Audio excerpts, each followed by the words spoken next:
Okay, so welcome everyone to this presentation today on understanding brain changes. This is a really important discussion today, so it's great to have you here. So understanding brain changes is really an important part of supporting a person who is living with dementia. Many changes that we are seeing in person with someone living with dementia are changes that we, can't really see happening in the brain. So in this session today, we're going to take a closer look at the different parts of the brain, what they do, and how they are impacted by dementia. We will also discuss how these brain changes can contribute to what we see day to day while supporting a person living with dementia. And we'll also take some time to look at some tips and some strategies for coping with those changes. So my name is Shelby Berry. I'm an education coordinator here at the Alzheimer's Society of Peterborough, Kawartha Lakes, Northumberland, and Haliburton. So a couple of housekeeping things. I recognize that throughout our time together today, there might be several questions that come up. And just in the interest of time, and because I'm not always able to manage the chat while also presenting, we will be holding questions till the end of the presentation. You are welcome to write any questions that you have in the chat throughout, and we'll certainly take some time to look at those at the end. Our presentation today should be around an hour. Just with it there being quite a bit of content, we might be a little bit over that, just to give you kind of an idea of where our timing stands. So let's dive right in.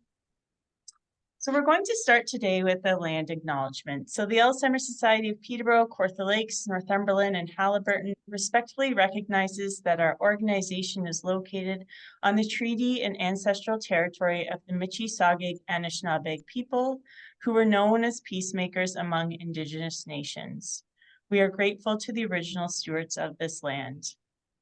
It is our goal for this land acknowledgement to be an active, living statement of intent, which will build a bridge toward greater understanding and inclusion. So we see this as the start of a conversation, and we intend to continue to learn and to continue to listen. Let's start our discussion today with taking a look at how the brain functions. So the brain is the most powerful organ in our body, and it's really, it's not as large as we think it might be. So it truly is kind of a small but mighty organ in our body. So the brain is known as the control center of our body. So it's really responsible for every action that we take, every thought that we have, every feeling that we feel. So we will learn today about how our actions, our thoughts, our emotions, and behaviors can be impacted when there's a change in how the brain is functioning. So in this case, how dementia might be impacting the brain. So we thought it'd be interesting to start with some interesting facts about the brain as we begin our discussion today. So the brain actually weighs approximately 3 pounds on average. So the weight of the human brain can usually be anywhere from 2.8 pounds to 3.1 pounds. And male brains tend to be slightly larger in size than female brains, but that does not impact intelligence. So there's no evidence to suggest that just because one brain is larger than the other, that it's smarter than the other. It's simply because males tend to be larger in size overall. You may also be wondering what the brain feels like. So they say that the texture of the brain is similar to kind of like a firm jelly. So that's an interesting fact as well. Some other interesting facts about the brain. With each heartbeat, arteries carry about 20 to 25% of your blood to your brain, where there are billions of cells that use about 20% of the oxygen and fuel that your blood carries. When you are awake, your brain generates about 12 to 25 watts of electricity, which is enough to power a small light bulb. So The brain also works really, really fast. So the information going from, let's say, your arms and your legs to your brain actually travels at a speed of about 241 to 418 kilometers per hour. So fast. The brain also, its main energy source is glucose that it gets from the body, and it uses this for its energy. The brain is also mostly made up of fat. So consisting of a minimum of 60% fat, your brain is actually the fattiest organ in your body. So this is why healthy fats like omega 3s and omega 6 fatty acids are vital for your brain and for your overall health. Healthy fats help to stabilize the cell walls in the brain, and it can also help to reduce inflammation and helps the immune system to function properly. The brain is also made up of about 75% water. So this means that dehydration, even as small as, 2%, can have a negative impact on how the brain functions. So things like dehydration, a loss of sodium and electrolytes can cause acute changes in things like memory and attention. So to prevent any loss of that kind of body and brain function, we really want to make sure that we are keeping ourselves hydrated throughout the day because, again, the brain needs that hydration. And the last point here is that the gray matter in the brain isn't actually gray at all. Well, after death, the brain does turn to a grayish color, which is where it got its name, gray matter. While you're alive, this gray matter area is actually a healthy pink due to all that blood that's constantly flowing through the brain. So just some interesting facts to start us off to kind of understand of how fascinating our brain actually is. So let's take a moment now to look at the overall structure of the brain. So you might already know that the brain is broken up into two hemispheres, the left side and the right side. So the left side is responsible for things like language and analytical thinking, while the right side of the brain is responsible for things like spatial relations and attention. You may also know this fun fact that the right side, the left part of the brain controls the right side of the body and vice versa. The right part of your brain controls the left side of your body. So just an interesting fact about how those hemispheres work. So here we can see a bit more of the main structures of the brain, which is really kind of making up a lot of our presentation today because we're going to dive into exploring each of these and understanding how they are affected by dementia. So the first part of the brain that's important to understand is the cerebrum. So the cerebrum is the area of the brain that essentially fills up most of our skull. It is involved in things like remembering, problem solving, thinking, and feeling. And it also controls movement. So the cerebrum is the area that consists of the four lobes of the brain. So I'm not sure if you can see my mouse, but this area of the brain here. Within that cerebrum, as we mentioned, there are the lobes of the brain. So the lobes of the brain can be found in both the left and the right hemispheres of the brain. And we're going to take some time today to really explore each of those lobes and what they are responsible for. And then some other important parts of the brain to be aware of are the cerebellum, which is at the back of your head under the cerebrum, and it controls things like coordination and balance. And then also we have the brainstem, which is beneath the cerebrum as well, and in front of the cerebellum. And it connects the brain to the spinal cord. And it controls what we call our automatic or our involuntary functions. So things like breathing, digestion, heart rate, our blood pressure. So many of those basic functions for living. So let's begin our exploration of the lobes of the brain by starting at the front of the brain and working our way to the back. So we're going to start with the frontal lobe. So the frontal lobe has a really big job and it's responsible for a lot of key functions. The frontal lobe sits at the front of our head, kind of behind our forehead. And on the diagram here, we can see that it's that light purple lobe of the brain. So the frontal lobe is known as the management center of the brain because it is responsible for coordinating all of these functions that you see here on the slide. So the frontal lobe is in charge of coordinating our planning and our organizing.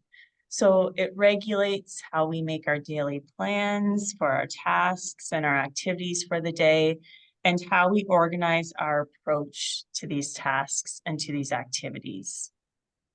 It is also responsible for the initiation of activity, or in other words, the starting and the stopping of activities.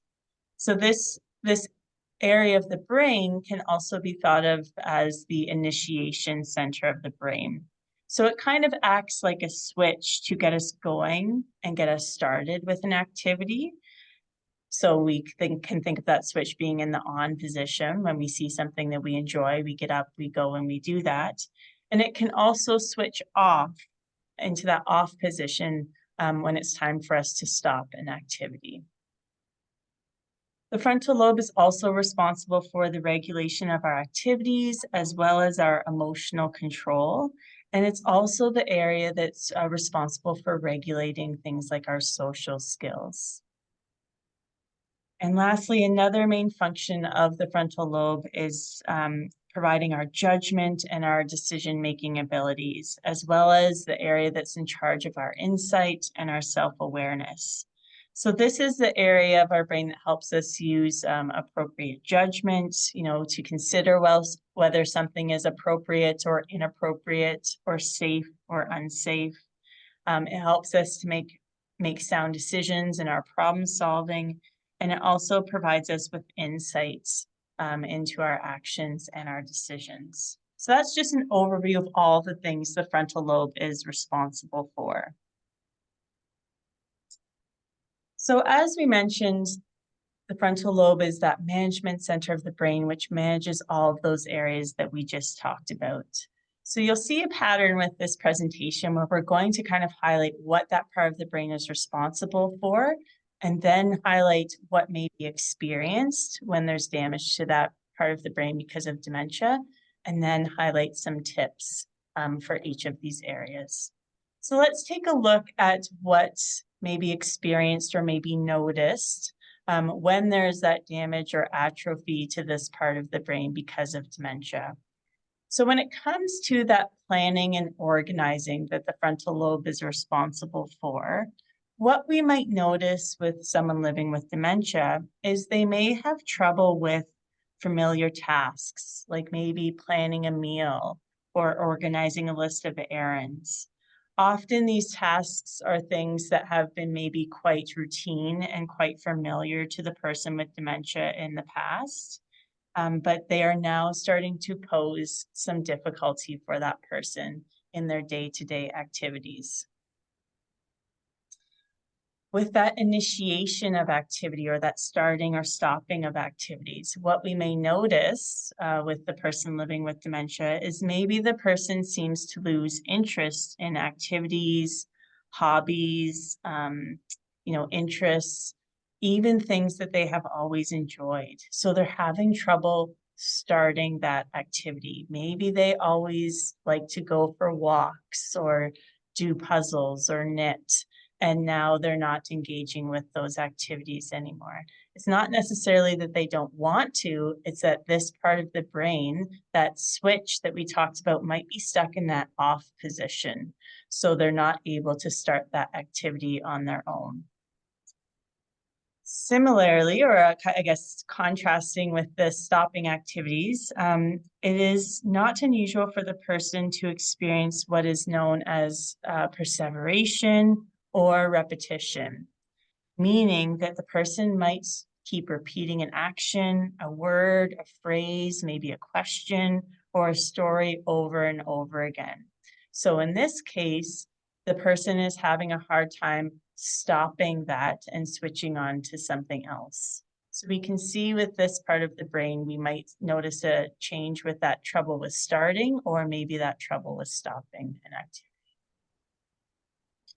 When it comes to emotional control and social skills, what we might notice with the person living with dementia is maybe some more varied emotions. So maybe emotional outbursts that are more unusual for that person. So maybe kind of unusual anger or frustration that they're having a hard time explaining, why they're having those feelings. Socially, maybe the person is maybe saying or doing things that they normally wouldn't. So let's say the person never really cursed before, and now we're noticing that their language is much more colorful. Or maybe, we've been caught in a situation where the person made a comment about someone else in public that person heard. So again, some changes with social skills that maybe seem out of character for that person. And in the area of judgment, decision-making, and self-awareness, some changes we might notice is that the person may not be aware of the changes in their abilities. So because this part of the brain, if there's damage to this part of the brain that impacts that awareness and that insight, the person may not recognize the changes that they are experiencing because of dementia. So sometimes we say the phrase, they don't know that they don't know, or they forget that they forget. So as a result of this, they may very well believe that they can still drive, even though they've maybe had some accidents and they've had their license taken away. They may believe that they are having a shower or can shower themselves each day, even though maybe it's been, over a week and we know that there's help that is needed for that task to be completed. So again, that lack of insight into the changes in their day-to-day abilities. And then with this area, with the decision-making and judgment, the person may also not recognize risks that maybe pose a risk to them and their well-being, or maybe to others. So let's say the person with dementia always enjoyed working in the workshop with power tools, and they're not understanding or not able to use those tools in the safe manner that they did before because of the changes to this area of the brain. So just a few examples there of what that might look like when there are changes with dementia in the brain. So now, here we have some tips for care partners who are supporting someone living with dementia to help manage some of these changes that we might see related to the frontal lobe. So going back to that category of planning and organizing, so using checklists to help the person stay organized and to know which tasks to complete, can be really helpful for keeping that person on track if they're having a hard time with that task themselves. And it can be gratifying for that person to, check that box off maybe after they've completed that task. We can also lay out the supplies for a task or activity. So for example, if the person with dementia is having a hard time planning and organizing that recipe that they like to make, then maybe we lay out the utensils and the ingredients for making that meal in the order that they would be used. And also we can provide support as needed, but also wanting to make sure that we don't cover or take over a task. So although the person with dementia maybe is not planning the task out like they did before, the doing is still important. So we want to make sure that we understand, yes, it might take them longer to complete that task, but being patient and understanding that the fact that they are still engaged and doing that task in some form is really important. So that end result, might not be the focus that we want to be looking at. When it comes to that initiation area of the brain and some strategies that might help if we're noticing some changes. So we can repeat our invitations to help get that person started with an activity. So here we can gently persuade and guide the person to become involved in the task. So saying phrases like, let's try this together, or let's grab your coats and get ready for our walk. that might have more success using those let's terms rather than saying, do you want to go for a walk? Because the person with dementia may very well say no, especially if they're not understanding, what's being asked of them. If if if they're ever unsure or uncertain, they'll likely say no. So if we can say let's as an opening and kind of ensure that we're there helping that person, they may also feel more comfortable engaging in that task. We also want to encourage the person to try activities, but also respect the person's choice if they are determined that they do not want to do it. It can also be helpful, when we're trying to help the person, engage in an activity, to find activities that are meaningful to that person, because it might increase our chances of their involvement. So for example, I had someone share once, they were PSW and they were supporting someone living with dementia, and they were having a hard time kind of getting him to go outside and go for walks, but she knew that he used to be a pilot. So instead of saying, let's go outside, let's go for a walk, she would say, let's go see if there's any planes. I think I hear a plane outside, or let's go see if there's any planes out today. It's a beautiful day. And that was what got him up and going outside. And then they usually went for a little walk after that. So just a little example of how what we know about the person can be helpful in our strategies.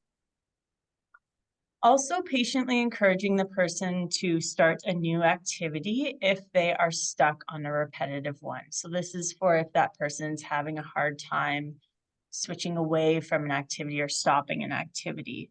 So saying something like, I'm glad you were able to get that countertop so clean. Let's see if we can go work on setting the table for dinner next. So helping to guide that person in switching from one thing to another when their brain's having a hard time doing that on its own.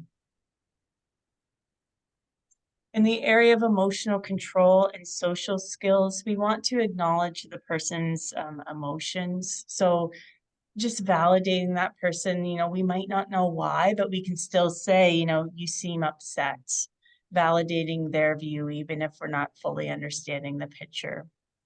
We can also step back and take a break, if we notice that the person is feeling overwhelmed, or we could try to gradually change an activity, or suggest a change in activity if we notice that the person's doing something that's particularly frustrating for them.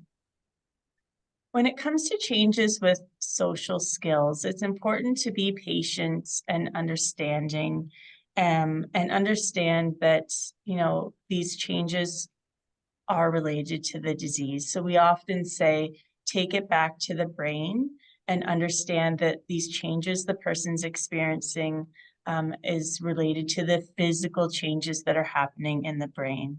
So if the person says something that seems out of character, it's not intentional. It's not the person's fault.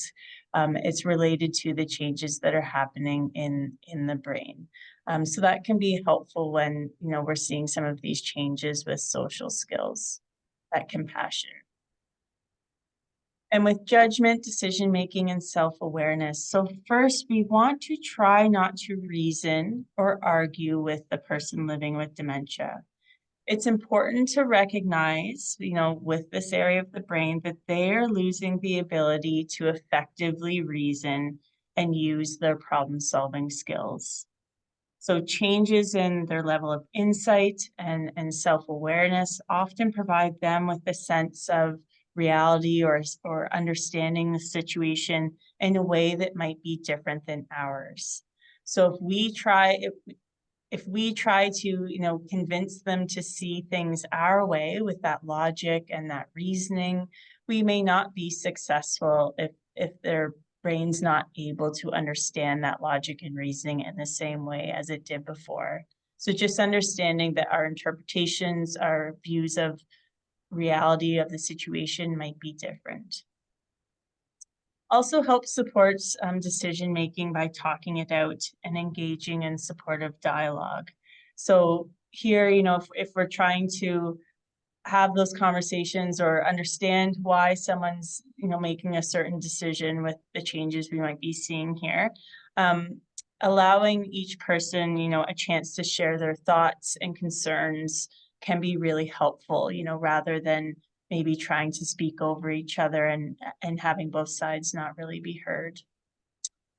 And lastly, again, acknowledging feelings and concerns. So it's really helpful to provide reassurance wherever possible and really validating the emotions that we might be seeing with the person living with dementia, because sometimes with communication changes, they might have a hard time getting what they want to say across to you, but we may be able to still pick up on how they're feeling by looking at things like their body language and their tone and things like that. So that's the frontal lobe of the brain and some of the changes that we might see with that related to dementia, and hopefully some strategies that might be helpful with some of those changes. The next lobe that we're going to take a look at is the temporal lobe of the brain. So the temporal lobe of the brain has a really big job because it is responsible for all things related to our memory. So the temporal lobe is found on both sides of our heads, positioned just over our ears. So you can see it's here in the dark blue area of the diagram. So it coordinates, again, all facets of our memory functions that we see here on the screen. So just to take a moment to define each of these for you. So the temporal lobe is responsible for verbal memory. So this is the memory that we use for helping us to remember words. So the words in our vocabulary, for example, and how to use them correctly when we are referring to, the names of things or looking for a word to use in a conversation. It's also responsible for our visual memory. So this is what helps us to remember what we see. So for example, seeing the words and the sentences when we are reading in a book that help tell us the plot of that book.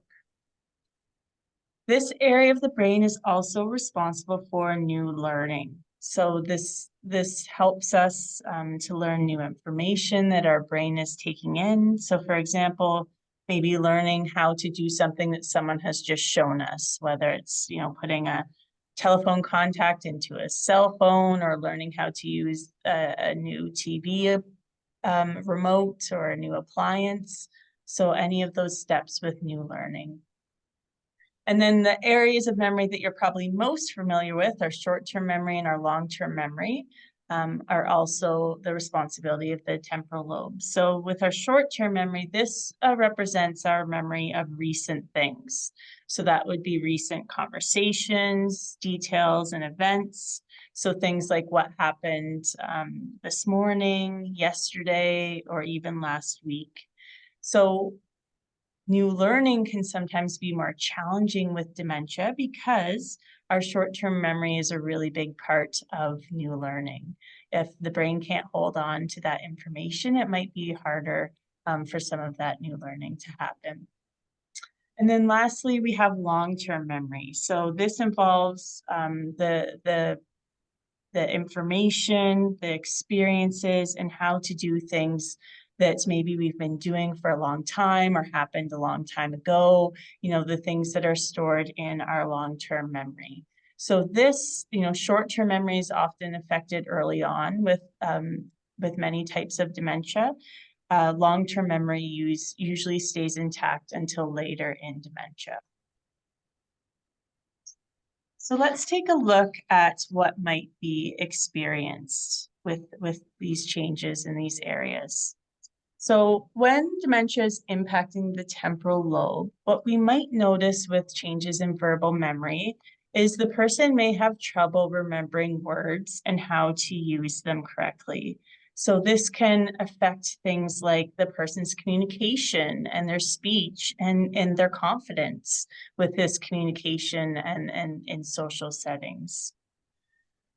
Comprehension can also be impacted. So here we might notice the person's having trouble understanding words and knowing the names of things. So they may become, frustrated when they can't think of the right word, and they might become kind of vague with their speech because they're trying to figure out what that word is that they want. So they might say, "I need that thingy that you eat with," when they're trying to say fork, but it's just not coming easily to that person. And they also may use words maybe kind of incorrectly or out of context. So saying, I want a slice of coffee instead of, I would like a slice of cake. So here we can have some challenges there that relate to the person's communication as a result of changes with verbal memory. With visual memory, we may notice that the person may be able to read, but have trouble understanding what was read. So they may get, all the way to the end pages of a chapter or of a book and not recall what they read or what it was all about. So that retention of the visual information that we see. With new learning, we might notice that the person has trouble adjusting to new situations that involve a lot of new things and new learning. So for example, moving to a new place, if the person's moving to a retirement setting, or even just operating a new appliance, might be something that's more challenging for the person because of the changes with the brain that can impact that new learning. We may very well be familiar with this change, short-term memory. The change we can see is that the person may have trouble remembering recent events, conversations, or details. So not being able to recall, who called or visited this morning, what they had for breakfast, or that they have that appointment coming up. And with long-term memory, over time, if long-term memory is impacted, the person may have trouble with some of those familiar tasks that they've been doing for quite some time. So, for example, knowing how to do that family recipe that they've been making since they were young, or using those, those tools that, have been a hobby for them for many years, or following along with the rules of euchre, when it's something that they've played for a long, long time. So with this short-term memory and this long-term memory, short-term memory is often impacted first, as I mentioned, and that long-term memory can stay intact until later in dementia. So here are some tips for us to consider related to the temporal lobe and the changes that are happening. So when it comes to verbal memory, we want to avoid memory testing questions or quizzing the person. This can be really stressful for someone living with dementia to feel that they are being quizzed. And it's really important to understand that the brain didn't store that information for them to then go back and get that information. So if we think of our brain as kind of like a filing cabinet, and all of that incoming information comes in, especially related to maybe that short-term memory or some of this verbal memory, the brain's not holding on to some of that information. So when we quiz that person, they're trying to go back and get that information, but their brain never filed it away in that filing cabinet. The person's brain goes back to retrieve it, and that information is just not there. So that's what can cause that stress and that frustration for that person if we're kind of testing them or quizzing them. It can also be helpful to offer information and support to the person, but not to jump in right away, to kind of wait and see if the person wants your assistance. So a good example for this would be if the person can't find that word or can't quite finish that sentence, do we jump in and finish it for them? So we want to give that person the opportunity to do so themselves, and then they may ask us, or we may offer, would you like some help trying to find that word that you're looking for? They will usually tell us, if they would like that help or not. So offering to help, but making sure we're giving the person time and that chance to come up with what they're looking for. And also listen for the message and watch for the body language, because this might provide additional clues that may be helpful when the person's trying to communicate their message. So just looking for things like gestures, looking at their body language to see if there's anything that could be helpful in interpreting their message. With visual memory, it can be helpful to read together and talk about the meaning of what has been read as you go, so that we're kind of helping support that person maintain that conversation and that dialogue. Also consider providing audiobooks if reading becomes too difficult for the person. In areas related to new learning, we can use routines to learn new things. So it's important to note that because of what we call our unconscious memory, new learning can still be present in dementia. And basically what this means is that we can still learn by doing something over and over and over and over again. So for example, someone who maybe moves to a long-term care home and maybe has more severe memory loss, over time, they will be able to find their way likely to their room or to the washroom through that guided repetition. However, if I arrived and said, I need to use the washroom, where is that washroom? That person may not be able to tell me where that is, but through their own repetition, they may be able to get themselves there. With new learning, also trying to adapt familiar activities so that the person can do that activity more easily can be helpful. So, if the person is experiencing some changes with maybe a task that they enjoy, it doesn't necessarily mean that we have to give up on that entirely. We might be able to adapt that familiar task to ensure that that person is still able to stay engaged with that task. With changes related to short-term memory, it can be really helpful to be patient, what we call practice the pause. So we want to remember that the person is not able to store that new information due to the damage that's happening in the temporal lobe. So we want to, be patient with them if they're experiencing frustration, or, kind of give them that time to process what we're saying and all of those things. It can also be helpful to keep a daily list of appointments and calendars up to date. So using things like whiteboards or calendars can be helpful for the person to refer to. So these memory aids can essentially hold that information for them that their brain is not holding on to. So whether it's the schedule of the day, kind of putting up 4 points on a whiteboard of what's happening that day, then that person, in terms of that repetitive new learning, we can support that person in repeatedly going to that whiteboard for the information that they're looking for, and for that guidance for how the structure of the day is going to look, for example. And there's a lot of good strategies along the lines of long-term memory. So first, if we're noticing that there's frustration, we can take a break so that the person doesn't become overwhelmed or further frustrated. We can also simplify tasks as much as possible, so that the person has greater success for completing them. So if it's a task they've been doing for a long time, we can try to simplify that so that they can still engage in that task. Giving step-by-step instructions can also be helpful, and checking for understanding before we go on to that next step to make sure that that person's, following along with us and ready for us to move on to that next thing. Another really helpful tip related to long-term memory is sharing stories and asking questions about memories from long ago.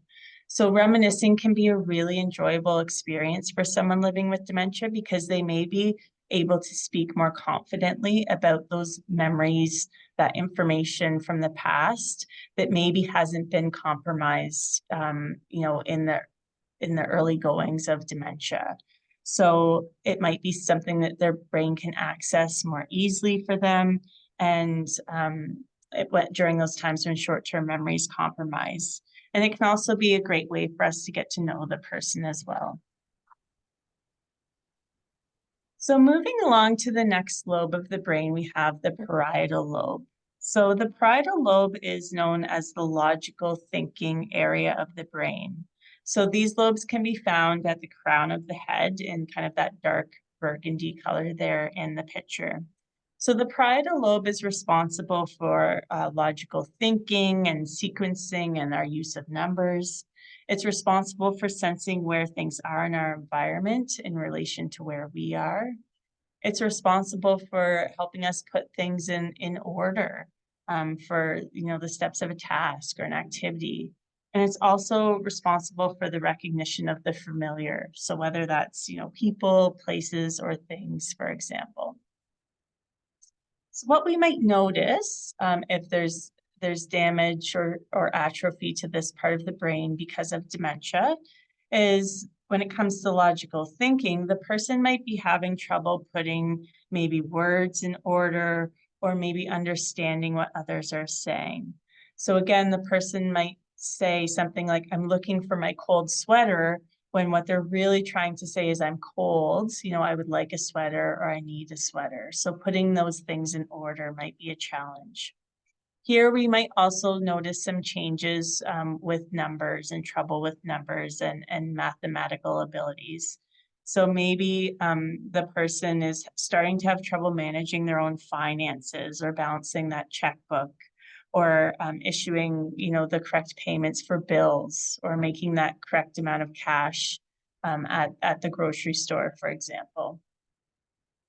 Some changes we might notice around sensing where things are is noticing that the person might have trouble judging how close or far away things are from them. And as a result of this, the person may bump into things or in the environment, or maybe we're noticing that they're having trouble sitting down. So maybe we're noticing they're kind of backing up and letting the back of their legs hit a chair or a couch before they sit down, or they're having trouble getting in and out of a car, for example. So this change can really impact, their ability to navigate the environment confidently and safely. Putting things in the right order, again, can become a challenge. So what we might notice is the person may be able to do the step of an activity, so each step of that activity, but they might have a hard time doing all of those steps together. So for example, the person may be able to do each step of making a cup of coffee, but putting all together to, find out where the coffee cup is and all of those different steps, putting it all together might be the challenge. Getting dressed might be another example. The person knows where to find maybe their shirt and their pants and all of that and could get it all out. But then the order of how to do that, we might notice maybe the person has put, their underwear on outside of their pants, for example, has mixed up the order for those steps. And lastly, with the recognition of the familiar, the person may not recognize familiar places, familiar objects, or familiar people, the people that are around them. So here are some helpful tips for care partners to support changes related to the parietal lobe. So when it comes to logical thinking, it's important to give the person lots of time for a task or an activity. So we don't want to rush the person. Many people living with dementia will say, as soon as I feel rushed, everything gets harder. Thinking gets harder, understanding gets harder, and the situation in general feels stressful. We also want to respond to the feelings behind the words. So here we're recognizing that their words and their emotions might not match up. So it's important to look at the emotion to help understand the message. So for example, the person with dementia may be able to say that they're fine, but we can tell from the emotions that maybe they're not. Again, we want to offer help as needed. So just saying something like, well, that looks tricky. Can I help you with that? Or are you looking for a word? So again, that kind offer for help might be appreciated by the person. And including the person. So let's say the person with dementia has always managed their financial decisions and that's no longer a possibility for them, but we may still be able to, they may have to hand over that role to someone else, but we may still be able to include them in that in some way so that they can feel involved with that task that they did before. with sensing where things are in the environment. Here, again, this can contribute to challenges with navigating a space and navigating that space safely. So some tips can include removing any tripping hazards that may impact their ability to navigate that environment safely. So, maybe it's some throw rugs, things like that, that maybe the house is just generally cluttered. So again, maybe the path to the bathroom should be kind of lit with night lights at night. So any of those things that could increase a chance of a fall. We can also offer a hand or an arm for balance, if the person is seeming unsteady, or look into some other additional supports for that. It's also, in terms of sensing where things are, this can have an impact on things like driving, and driving safely. So it's important here that to recognize that giving up activities like driving can be really hard. It's so tied to our independence, our autonomy, our ability to get up and go do what we want when we want to do that. So, this change may really have a larger impact on areas of our life like driving. So supporting that person, through that transition and that change is really important as well. And lastly, we can offer to help the person to do tasks safely. So again, if there is that risk involved related to this change, it may not necessarily mean the person has to give that up entirely, but we could say something like, let me shovel that snow off the walkway first, and then you can go out to get the newspaper. So again, having that person included and involved and providing that support where we can.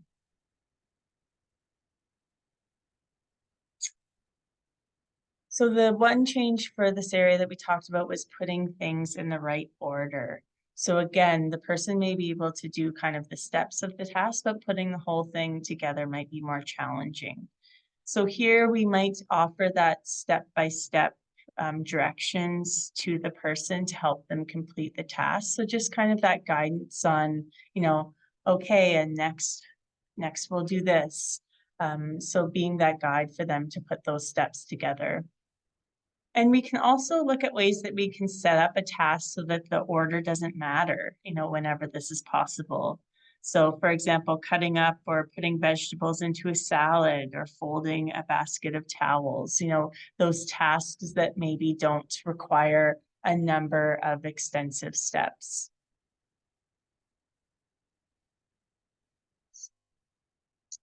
And when it comes to the recognition of the familiar, it can be helpful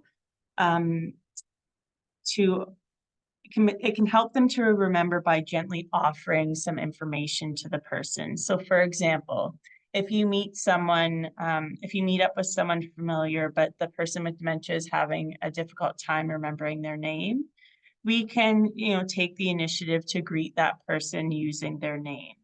We could also label photos with names of people or places. So here, labels can be really helpful. If we're using labels in our home to help them, find objects, or using labels to help identify people in photo albums, all of these things that can help give that person the information, because their brain might not be holding on to that. So moving along, we have the occipital lobe of the brain.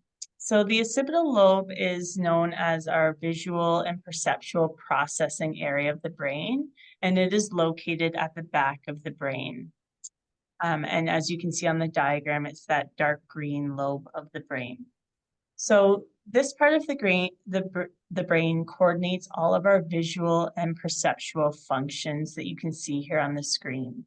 So this part of the brain is responsible for vision, so what we are able to see in our environment, and it involves both our central and our peripheral vision. So our peripheral vision is kind of like that vision to the side. This area of the brain is also responsible for depth perception. So it's our depth perception that allows us to see things in 3 dimensions in our environment. So with that, we're able to see, over, under, and around things, as opposed to seeing things in 2 dimensions, which is when things start to appear flat, like the images in a storybook, for example. And lastly, the occipital lobe helps us understand sensory information. So our brain is always taking in a variety of information from our 5 senses, and this information is then interpreted. So a lot of that happens in the occipital lobe as well. So here are some of the changes that may be experienced if there's damage or atrophy or that shrinkage in the occipital lobe of the brain as dementia progresses further. So when it comes to vision, vision is often reduced to tunnel vision. So that we kind of put up the blinders to either side of our eyes there, where we only see what is in front of us. So we might experience that loss of peripheral vision. It may be more difficult for the person to maybe step backward or sit down when they've lost that peripheral vision. And it is hard for the person to maybe detect how close or how far away objects are, or where that chair is to sit on the couch, for example. So these changes with our vision can be impacted. When it comes to changes related to depth perception, so I talked about how depth perception allows us to see in 3 dimensions. If this is impacted, the person may begin to have trouble with depth perception, so trouble seeing around, behind, over, or under things. So essentially everything in the environment might start to blend together.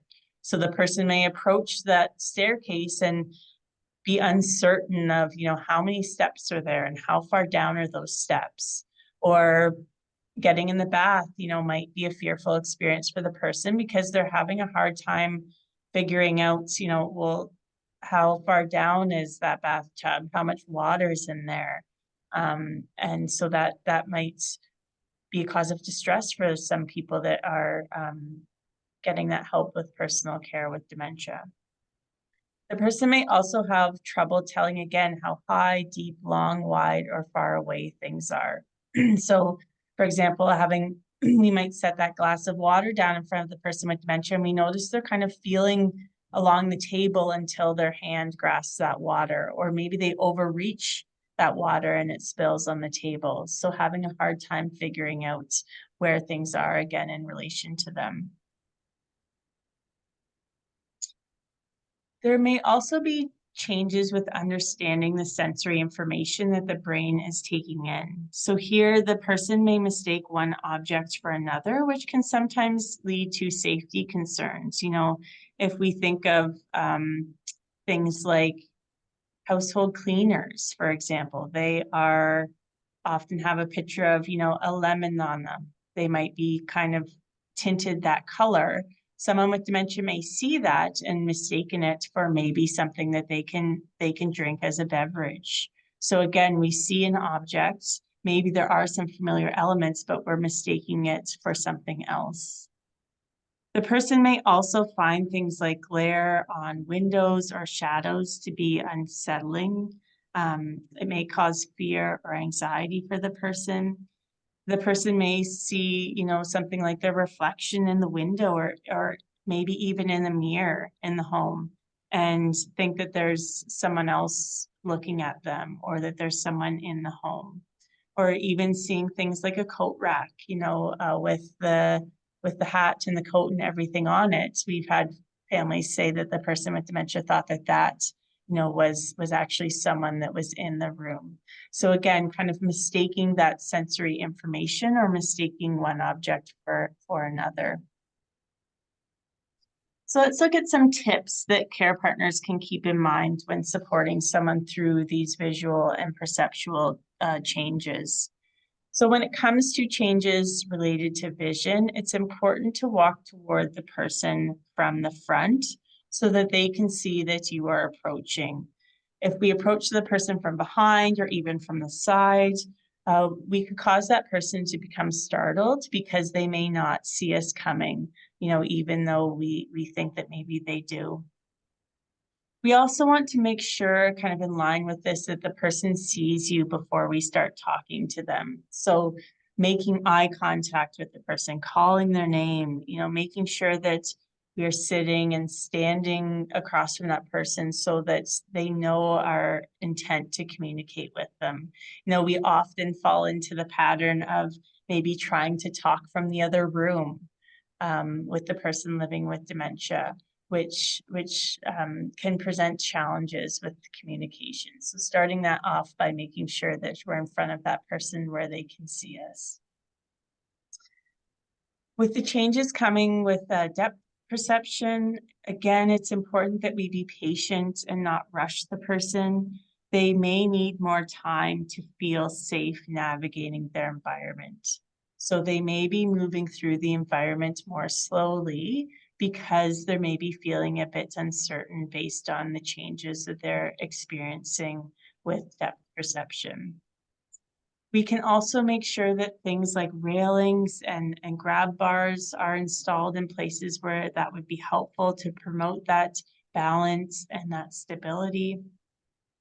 And we can also offer a hand to sit down, or maybe while using the stairs, again, if the person seems unstable or is having a hard time navigating that. Even things like putting colored strips, at the edge of each step can help a person with dementia see better how many steps there are there and to help navigate that part of the environment. And when it comes to understanding the sensory information or maybe misunderstanding the sensory information, things like trying to get rid of shadows by increasing light in a room can be really helpful. Closing curtains if the glare is unsettling. These are strategies that are also common with, late day restlessness, where the person becomes agitated in the late afternoon, and we know that, they might benefit from having, better lighting in the room so they can understand what's going on in the space. If the person is upset or anxious in the environment, be reassuring and comforting to that person, walk them around the room to help them increase their comfort level. So we just have a couple areas of the brain left to touch on. So the next one is the limbic system. So this is another important part of the brain that was not seen on our previous diagrams of the brain, because it is found kind of in the core of the brain. So the limbic system is responsible for connecting the frontal lobe and the temporal lobes of the brain. So it's responsible for connecting basically our behavior and our memory.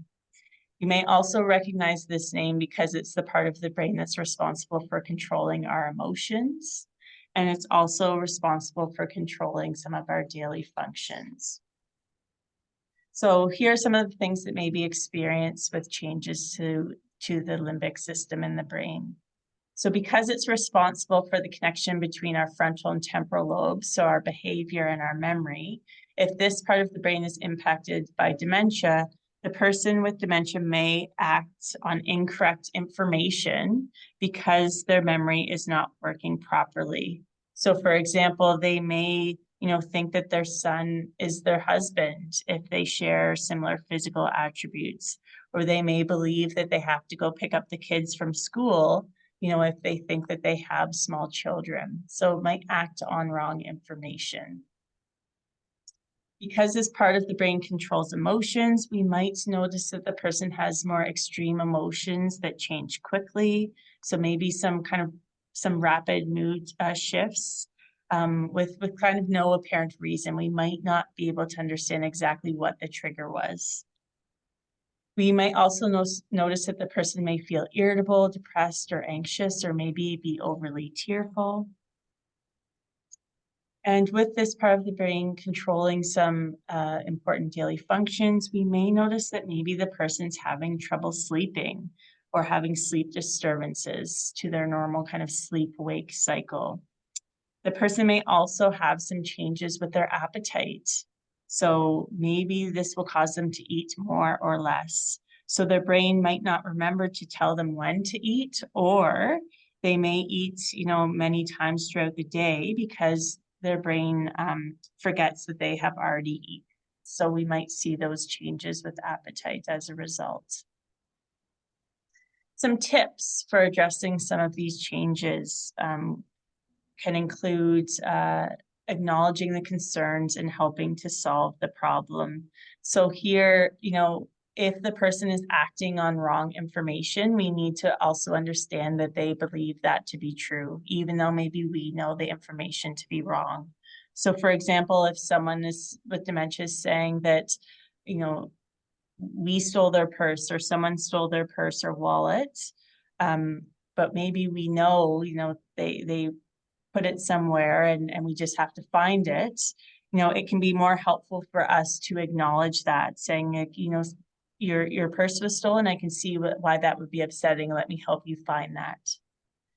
So again, kind of along with this, we do not want to argue or try to reason with the person. We need to keep in mind that because of the loss of insight and self-awareness and reasoning abilities, it might make it difficult for the person to problem solve and use that logical thinking. So again, in that example of the purse, they may very well really believe that their purse has been stolen. So when it comes to the emotions, we want to reassure and acknowledge the person's emotions, if they're anxious or they're upset. Again, saying something like, you feel that someone stole your purse, no wonder you're upset.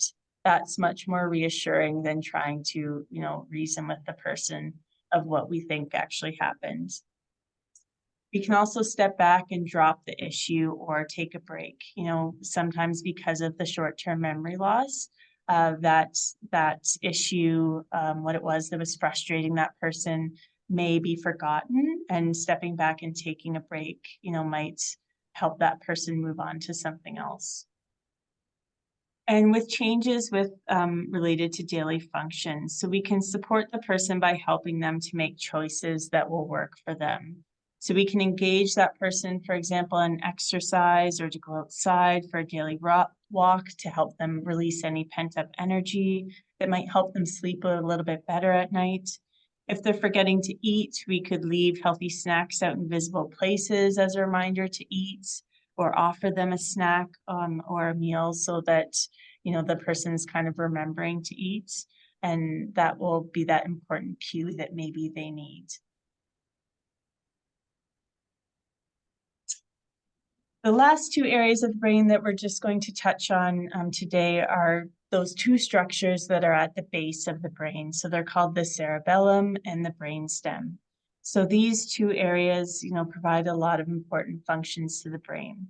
So the cerebellum controls our voluntary motor movement that helps us navigate our environment. So what we sometimes refer to as purposeful movement.